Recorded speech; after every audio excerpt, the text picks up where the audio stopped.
Judiciary Committee Counsel Mike Davis, clerk for Supreme Court Justice Gorsuch, and will be watching the proceedings and wants to comment on it today.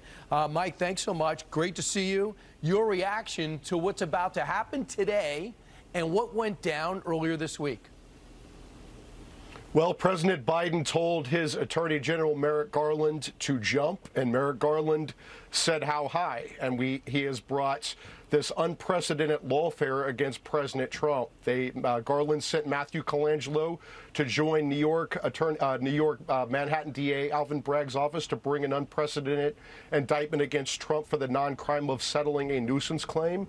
And then Garland had Jack Smith indict President Trump for the non-crime of a former president having his presidential records, which is allowed by the Presidential Records Act. Now Merrick Garland has Jack Smith indicting Trump for the non-crime of objecting to a presidential election. And it's only a crime to object to presidential elections in third world Marxist hellholes. Democrats objected to Republican wins in 1968, 2000, 2004, and 2016. And so now this case, this current case is before an Obama judge and in D.C. with a 95% Democrat D.C. jury pool that's 99% Trump deranged. There's no question he'll be found guilty and convicted in D.C., and the Supreme Court will have to overturn this conviction because it clearly violates the First Amendment. It's lawless lawfare by Jack Smith and Merrick Garland. And Mike, this is a non-legal phrase, but the case is not done. The indictment's not finished. Just like the Mar-a-Lago case, they came in and added 5 more counts. Many people are pointing out that he kept a lot in his quiver.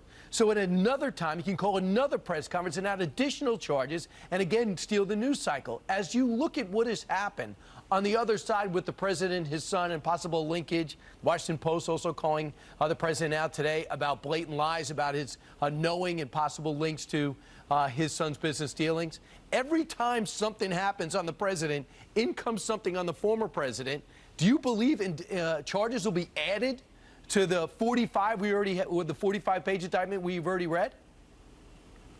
Yeah, I think that Jack Smith will supersede this indictment at some point, maybe add seditious conspiracy, maybe actually name these 6 alleged co-conspirators. I think Fulton County DA down in Georgia, Fannie Willis, another Democrat's going to indict Trump for the non-crime again of objecting to a presidential election. This is all out lawfare against President Trump because Democrats fear that they're not going to be able to stop him on November 5th, 2024. Right. And just back to the original premise of the soundbite that he said in 2022, where we have to do everything constitutionally to stop him from becoming president again. Is that what's happening here? That is absolutely what's happening here. It's being driven by President Biden and Attorney General Merrick Garland. And this is why House Republicans must move forward immediately with impeachment. President Biden is clearly corrupt. He's clearly compromised as the President of the United States, and Attorney General Merrick Garland is clearly covering up for his boss. Right. And as these 2 legal cases happen, the American people's interest and the country's needs do not get addressed, sadly, and I think we both agree on that. Mike Davis, thanks so much.